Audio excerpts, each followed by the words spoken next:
Très heureuse, Madame, Messieurs, de vous retrouver pour ce nouveau numéro de votre magazine Femmes. Femmes, aujourd'hui, va certainement vous faire entendre la voix d'une activiste des droits des femmes. Elle est également fondatrice de Chai Nyota, c'est une ONG, une association. Aujourd'hui, nous avons sur ce plateau Eliane Mukieba qui nous vient de la diaspora. Elle nous vient de Londres. Bienvenue. Merci, Madame Feza. Alors, ce n'est pas la première fois, c'est la deuxième fois que nous vous recevons sur ce plateau. C'est la troisième fois que vous me recevez sur ce plateau. Soyez la bienvenue. Merci. Vous serez toujours la bienvenue d'ailleurs quand vous êtes ici à Kinshasa, chez vous. Et entre ces émissions, qu'est-ce qui s'est passé? Entre ces émissions, en fait, quand je suis venue, pour la première fois, c'était Fondation Nyota, où j'amenais l'aide aux femmes vulnérables du Kasaï oriental. La deuxième fois aussi, c'était pareil. Donc, je suis retournée à l'université apprendre le droit humain. Donc, c'est-à-dire, j'en ai eu de l'expertise. Okay. En ce qui concerne, surtout, je m'étais focalisée sur le droit de la femme. Comme je suis vraiment passionnée par la femme et ce qu'elle peut accomplir, je dis, je dois apprendre. Et surtout par rapport à nos droits. Où est-ce que nos droits sont bafoués? Quels sont nos droits? Et qu'est-ce qu'on peut faire pour sortir ou plutôt pour que nos droits soient mis en application? Ah, vous avez renforcé vos capacités. Exactement, voilà. Vous étudiez nos droits en dehors du pays dans un contexte où les droits des femmes ont beaucoup évolué dans ces pays-là. Comment vous faites ce parallélisme en fait? En fait, oui, j'ai étudié ça au Royaume-Uni, à Goldsmith University, mais il s'agit de droits humains, c'est-à-dire c'est universel. C'est le Nations Unies. Oui. Les lois sont créées par les Nations Unies, mais c'est aux nations et aux pays de le mettre en application. Et alors, quand le pays ne le met pas en application, they need to be held accountable, c'est-à-dire ils doivent expliquer pourquoi ils ne mettent pas ces droits en application. Et là-bas, à Londres, ça évolue. Parce que vous regardez au Parlement britannique, par exemple, on a environ 50% de la femme qui est dans la politique. Et dernièrement, j'avais fait, je crois, une vidéo par rapport à ça, où nous, les femmes congolaises, nous sommes toujours discriminées par rapport à la politique au Congo. Et à mon avis, ce n'est pas acceptable.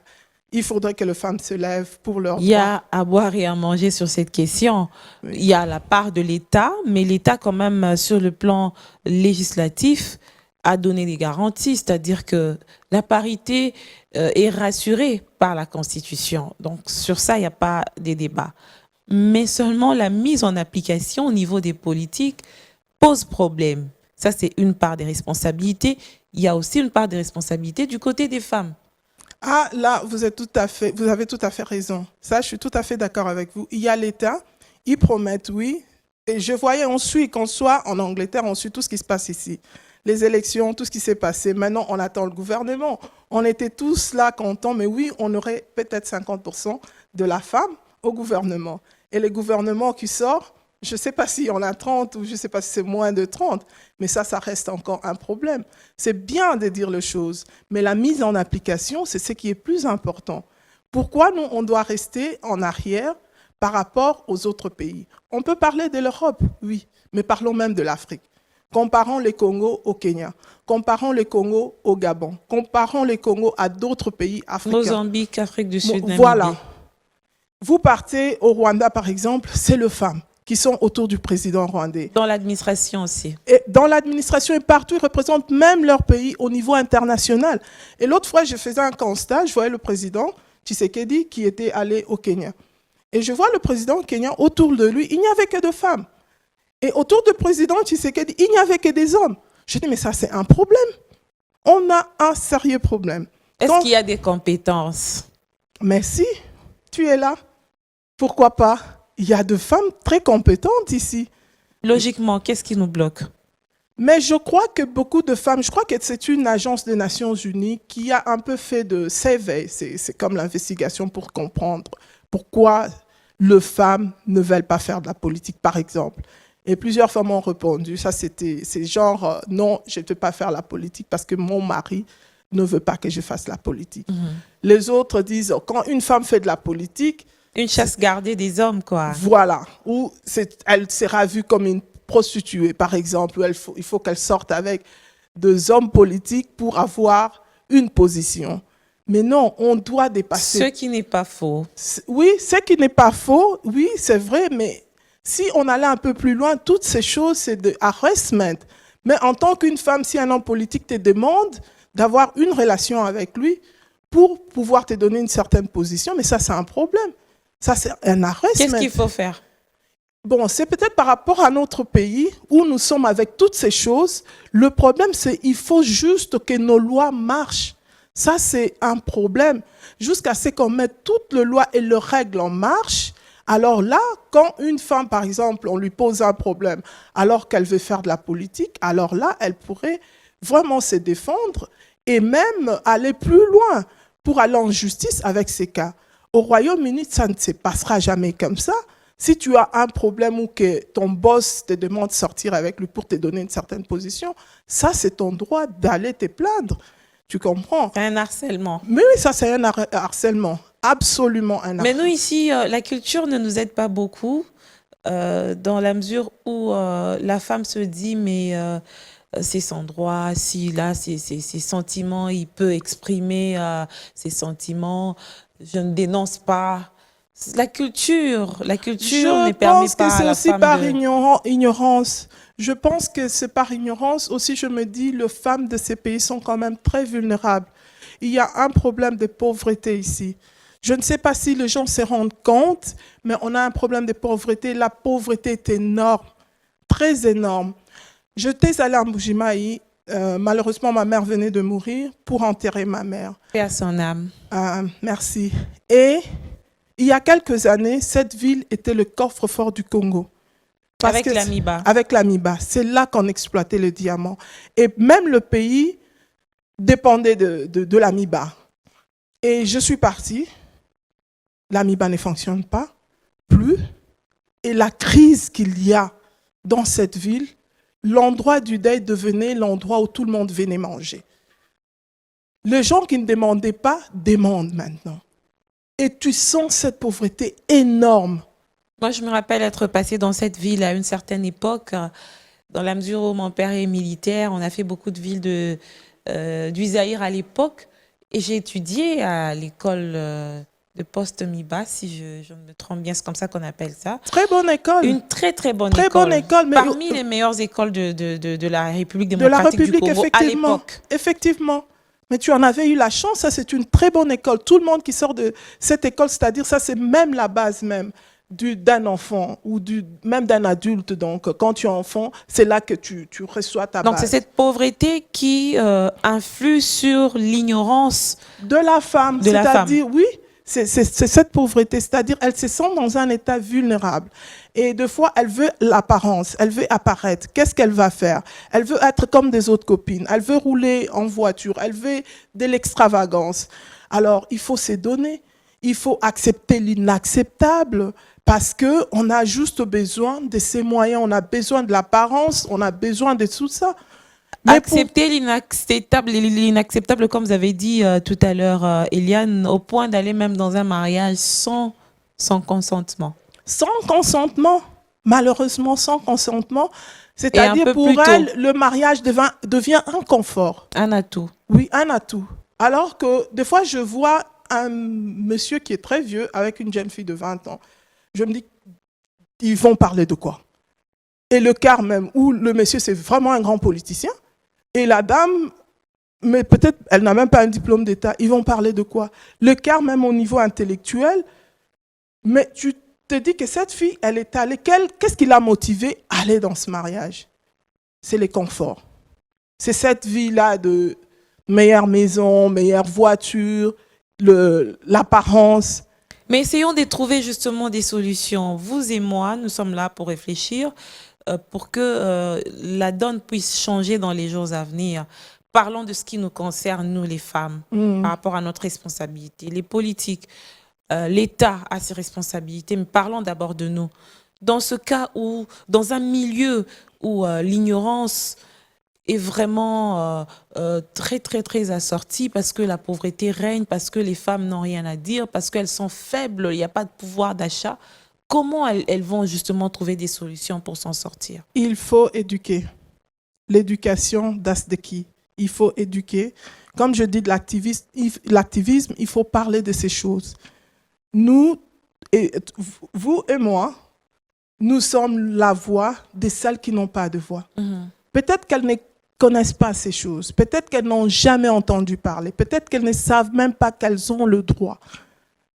Ce n'est pas que nous le révoltons contre une certaine culture. Non. Ça aussi, ça peut poser problème. Ça peut poser problème, mais même ailleurs, même au Royaume-Uni, il y avait tous ces problèmes. Les femmes étaient au foyer. Mais maintenant, le mouvement de la femme, c'est plus que ces années-là sont passées où les femmes sont au foyer. Tu peux rester dans ton mariage, être une femme qui dépend de ton mari, mais quand même t'épanouir aussi, mais faire aussi ce que tu veux faire, c'est-à-dire tu peux travailler, tu peux devenir femme politique, tu peux être entreprenante, tu peux avancer, tu peux être activiste, tu peux faire beaucoup de choses, mais étant mère, mettant aussi femme à la maison. Alors même pour ton mari, c'est un plus. Tu comprends? Même pour ton mari, c'est un plus. Mais pourquoi tu dois te dire non, il faut seulement que l'homme vienne changer ma vie? Alors que tu peux la changer toi-même. Parce que c'est ce qu'on lui a dit dès sa jeunesse. On lui disait que le mariage, c'est la finalité. Non, mais il faut changer. Le mariage, oui. Je ne dis pas que les gens ne doivent pas se marier. Sinon, là, je serais attaquée. Oui. Je ne dis pas ça. Je dis seulement que, en plus du mariage, il y a autre chose. Et la femme a aussi ses droits. Tu vois, elle a le droit d'être en politique, elle a le droit de travailler. Les femmes ont lutté au Royaume-Uni. Si tu regardes l'histoire, il y a seulement 100 ans qu'elles ont célébré la première femme à faire la politique au Royaume-Uni. La première femme à acheter une maison. Mais elles étaient comme nous. Mais nous, maintenant, c'est comme un mouvement du monde et nous sommes en arrière. Quand le monde avance, nous devons avancer avec le monde. Et on dit que la femme fait toujours mieux que l'homme. Est-ce que vous pensez justement que, là aussi, il y a un débat, hein.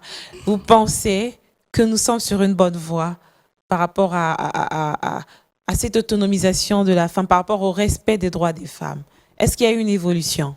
Au Congo, j'ai vu quelques femmes, on a ajouté un peu le pourcentage de la femme. Au Parlement, je crois que c'est toujours 10, à ce que je sache, mais peut-être avec le gouvernement. Mais on peut faire mieux. On peut faire mieux. Et j'espère que prochainement, en tout cas, que ceux qui sont là au-dessus, qui sont faiseurs de loi ou ceux qui décident, doivent en tout cas regarder le problème de la femme. Mais regarder, sinon, même eux-mêmes, ils ont un problème. Ils ont un problème, même s'ils doivent aller aux Nations Unies expliquer le problème de la femme, ils vont dire quoi? Parce que l'égalité, on doit atteindre ce niveau-là de planète 50-50 d'ici 2030. Ça, c'est un objectif de Nations Unies. Ça doit se faire. Et on est en 2019. Est-ce que dans les entreprises, on a le planète 50-50? Est-ce qu'au gouvernement, on a le planète 50-50? Éducation, on a le planète 50-50?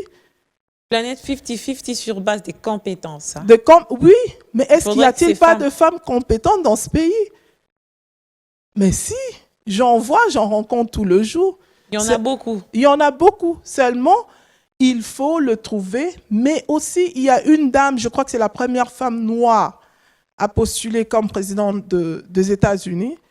Shirley Chisholm, si je ne me trompe pas, elle a dit, si l'on ne vous donne pas une chaise à la table de décision, apportez vous-même votre chaise pliante et allez vous mettre à cette table. Donc, c'est-à-dire, les femmes doivent tout faire, prendre leur chaise et s'imposer à la table de décision. Je crois que c'est là maintenant qu'il y a un problème du côté des femmes congolaises aussi. On pense que tout doit être présenté sur la table et puis on vient manger, alors que nous devons nous battre aussi pour arriver justement sur cette table-là et pourquoi pas servir aussi les autres. Oui, absolument. C'est pourquoi vous et moi, nous sommes là comme une voix, au fait, la voix des sans-voix et aussi éduquer les femmes, les jeunes femmes, surtout les jeunes femmes. Celles qui grandissent, les jeunes filles, leur apprendre le droit de la femme. qu'elles ont le droit de travailler, qu'elles ont le droit de faire de la politique, qu'elles ont le droit de faire du sport, qu'elles ont le droit. Maintenant, il y a même des équipes de football de femmes. Oui. Mais Et de chez plus nous, en plus, les filles vont à l'école. Les pourcentages ont augmenté chaque année. Oui, Et même celles qui détiennent leur diplôme d'État, il y a quand même augmentation aussi. oui, absolument. Mais elles ne doivent pas se laisser. Le mariage, oui. Mais après, même pour ton épanouissement personnel. Alors, Eliane, justement, vous travaillez aussi pour l'autonomisation de la femme. Connaître ses droits, c'est bien. Mais il y a une autre étape où il faudrait se mettre à travailler. Qu'est-ce que vous apportez justement dans ce secteur? Ce que j'apporte, j'ai compris une chose. J'avais une fondation, enfin j'en ai toujours, Nyota, où j'aidais même avec le médicament, le drogue des HIV et tout, en Mbujimayi et tout ça. Ça a commencé en Mbujimayi et toujours, mais j'essaie d'aider aussi ailleurs. Pourquoi Mbujimayi? C'est là que vous tirez vos Enfin, origines. les origines, oui, mais il y a un réel problème de pauvreté. Ici, c'est la capitale, il y a déjà des milieux de fondations et des fois, c'est très saturé. C'est très, très saturé, mais des fois, il y a de milieux de fondations. Partout où je marche, j'en vois fondation telle, fondation telle, fondation telle. Alors, on ne peut pas être 10 000 à faire la même chose. Et j'ai compris que... Parfois aussi, les motivations sont différentes, hein, il faut qu'on se le dise. Oui, je sais, les motivations sont différentes. Mais bon, déjà, si on apportait tous quelque chose, mais il faut surtout aussi aller dans le milieu rural. C'est là qu'il y a le vrai problème. Il faut palper cette pauvreté. Il faut être à côté de gens qui sont vraiment pauvres. Et là, vous comprendrez le vrai problème qui est dans ce pays. Et vous avez décidé de faire quoi exactement? J'ai décidé, parce qu'avant, je m'étais dit que est-ce que vraiment ça aide? Donner de biens aujourd'hui, vous pouvez acheter de sacs de choses, donner aux pauvres, aux femmes pauvres. Mais demain, quand elles vous voient, elles tendent encore la main. Ou elles reviennent encore avec des problèmes. Et il y a une dame zambienne qui a un PhD d'ailleurs, une femme super intelligente. J'adore cette femme. Ndambi Samoyo. Elle a écrit un livre sur l'Afrique. Elle a écrit un livre d'aide, c'est-à-dire l'aide qu'on apporte en Afrique est morte. Ok. C'est pas l'aide qui aidera avec des ONG qu'on sort. Ce qu'il faut faire, c'est plutôt chercher à rendre ces femmes autonomes et économiquement indépendantes. Et ce que j'ai fait, j'ai sensibilisé les femmes qui ont déjà des petits commerces. Des femmes qui vendent des mpiodi, des femmes qui vendent du poulet, des femmes qui vendent, l'autre m'a dit, la farine, ou de bière, ou des choses comme ça, qui ont déjà leur petit commerce. Des femmes vraiment un peu fortes. Parce que je sais que 90% de l'argent de la femme ira dans la communauté. Oui. Parce que déjà, la femme, qu'elle vende ses mikaté au coin de la rue, elle aide toute une famille. Elle va cuisiner son pondou. Mais l'homme aussi, quand il travaille, c'est pour la famille, non? Comment? L'homme, quand il va travailler, c'est pour la famille, non? Bon, ça, c'est pas moi qui l'ai dit. Apparemment, vous avez un problème avec les hommes. Non, je n'ai pas un problème avec les hommes. Mais je sais que la femme est vraiment proche de la communauté. Oui, l'instinct maternel, il faut protéger, il faut garantir les sociales. Oui. Donc, elle aide ses parents, elle aide ses enfants, elle aide ses tantes, elle aide ses grands-parents. Donc, c'est toute la communauté qui va en profiter. Alors, qu'est-ce qu'on peut faire? On doit aider ces femmes qui doivent être les leaders de demain de ces pays, c'est-à-dire en leur donnant de fonds. Si elle a déjà son petit commerce, elle a le capital de, mettons, 300, il faudrait lui en ajouter un autre 300. Comme ça, elle booste son business. Et demain, qui le sait, peut-être que demain, elle va aussi commencer à donner de prêts aux autres femmes. Et elle va peut-être mettre quelqu'un qui voudrait travailler pour elle, ce qui fait qu'elle aide déjà une personne qui a aussi une famille, et là, toute la communauté, et peut-être tout un pays aussi. Alors, vous êtes dans les microcrédits, c'est ça? Microcrédits maintenant. Qui vous finance? Vous trouvez l'argent où? De fondations, il y a le département de l'international développement. Vous avez des partenaires? Oui, de partenaires étrangers. Ok, de Londres? De Londres et d'ailleurs, du Japon et d'ailleurs. Vous êtes une femme forte, on a vu comment ça a commencé, plusieurs projets, et comment vous les mettez aujourd'hui en musique, vous matérialisez ces projets. C'est quoi votre secret? Mon secret, c'est être soi, ne pas avoir un complexe. Quand on est dans un certain milieu, penser que ces personnes vous dépassent parce qu'on est congolais, on vient de l'Afrique. J'ai jamais eu un problème de complexe. je me dis, je suis moi. Je donne ce que j'ai en moi, ce qu'il y a de meilleur en moi. Je reste moi. Il ne faut jamais être fake. Sois toi. Ouvre-toi au monde. Fais contact. Prends contact avec des gens. Ce qu'on appelle networking, c'est plus important. Le réseautage. Oui, voilà. Et les gens Encore disent... faudra-t-il que ce monde-là vous soit ouvert, parce que ici, beaucoup de femmes se plaignent de ne pas justement être encadrées par les autres femmes. Ça, c'est un problème. De ne pas avoir des ouvertures, des portes ouvertes par le canal d'une autre femme. Je crois qu'il y a un problème. Ça, c'est une réalité congolaise. Ouais, c'est une réalité dans le sens où nous, les femmes congolaises, nous ne voulons pas aider les autres. Ça, c'est un vrai problème aussi qu'il faudrait mentionner. C'est-à-dire, tu arrives à un niveau, tu ne veux pas montrer ou dire à l'autre, voilà ce que j'ai fait. Et tu penses qu'en la montrant, elle va te dépasser, elle va devenir comme toi. Alors que les Ouest africaines, par exemple, elles travaillent en synergie, en collaboration, presque dans tous les secteurs. Dans tous les secteurs, je travaille avec les Nigériens. Les gens qui sont très forts au Royaume-Uni, les Africains qui sont très forts dans tout le domaine, c'est les Nigériens. La solidarité. La solidarité. Un Nigérien, il peut apprendre, ou une Nigérienne, elle va te dire, Eliane, j'ai appris, il y a un job quelque part. Qu'est-ce que tu penses? Tu voudrais que je te prenne la forme, mais va sur Internet, essaie de voir. Ah, mais Eliane, j'ai appris ça. Mais une Zaïroise qui est supposée être ta sœur ne te le dira jamais. Elle ne te donnera jamais les secrets. Il faut changer. Il faut changer, il faut enlever le fond là, qui n'est pas bon. On veut progresser, oui, mais on doit se soutenir la main dans la main et essayer d'avancer. On ne peut pas avancer seul. Et on ne peut pas dire qu'on a avancé si le reste d'entre nous sont encore derrière. La raison pour laquelle, même si je viens pour des circonstances telles que là, je suis venue pour la mort de ma mère, mais vous allez profiter pour travailler. Je profite pour travailler, même si c'est 20 minutes, je vais quand même, en tout cas, parler de ces choses, même si c'est 20 minutes. Parce qu'on doit se soutenir. Est-ce que vous faites des sensibilisations sur le terrain, d'autant plus que vous avez cette expertise dans les domaines des droits de l'homme, des droits humains? Est-ce que vous parlez, au-delà de ce que vous faites comme microcrédit, est-ce que vous échangez avec, par exemple, les femmes d'Imbujima, et quand vous venez dire à ces femmes-là, écoute, tu as tel droit, ça paraît quand même un peu...